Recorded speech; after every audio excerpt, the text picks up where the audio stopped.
Բուրըն քննարկման արժանացած 15-ից 20 միլիոն դրամ գումար վճարիր մեկ կամ մի քանի ամիս կծառայես նախագիծը պետք է քննարկվեր Ազգային ժողովի պաշտպանության եւ անվտանգության հանձնաժողովում։ Նիստը սակայն տեղի չունեցավ։ Հանձնաժողովի նիստը վարող ՔՊԱ-ական падգամավորը հայտնեց, որ ավելի հրատապ եւ կարեւոր նախագիծ ունեն քննարկելու եւ հետո հիշեցրեց, որ վճարի դիմաց ծառայությունից ազատվելու նախագիծը մանրակրկիտ քննարկելու կարիք ունի։ Մանրամասն կրկին լրացուցիչ քննարկումներից հետո կրկին կդնենք հանձնաժողովի նիստում։ Հանրային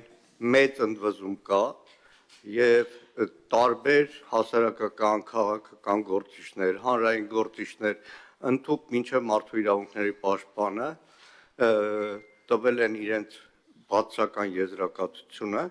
Ամեն դեպքում մենք հետամուտ ենք լինելու այս հարցը ընդմիշտ Հայաստանի Հանրապետության օրակարգից դուրս բերելու համար։ Հանձնաժողովի անդամ ընդդիմադիր падգամավորների գնահատական այդ նախագծի վերաբերյալ նույնն է։ Այն հակասահմանադրական է, թերի վտանգներով լի եւ ոչ թե խթանելու է զորակոչի ենթակա երիտասարդ տղաների ներգաղթը, այլ բերելու է արտագաղթի թվերի ավելացմանը։ Նախ ասեմ, որ հանրային լայն շրջանակները ոչ միայն ընդունում են այս օրենքի նախագիծը, այլ կա մեծ սպասում եւ Սփյուռքում բնակվող մեր հայրենակիցների կողմից եւ Հայաստանի Հանրապետության տարածքում բնակվող մեր հայրենակիցները շատերը սպասում են օրենքի նախագծի ընդունմանը, ինչը իր հետ բերելու է ներգաղթ, հետախուզման մեջ գտնվող հայրենակիցների հետ վերադարձ, բերելու է արտագաղթի կանխում։ Ինչ վերաբերում է ներգաղթին, նախորդ տարի դուք օրենսդրական նախաձեռնություն հանդես եկաք, որը ընդունվեց քրեական հետապնդումից ազատվելու, բայց թվերը լրիվ ուրիշ բանի մասին է խոսում, 70 քանի հոգի է մի ամբողջ տարվա։ Գումարը կվճարեն կարճ ժամկետով կծառայեն ունևոր խավի փողատերերի զավակները, չունևորներն էլ սոցիալապես անապահովն էլ կգնա ծառայության կամ ժամանակից շուտ կարտագաղթի արտասահման, մինչև ծառայելու համար նախատեսված զորակոչային տարիքը կհասնի 37-ի։ Դրանից հետո նա կամ կվերադառնա երկիր կամ այլ զարտուղի ճանապարհների կդիմի։ Եթե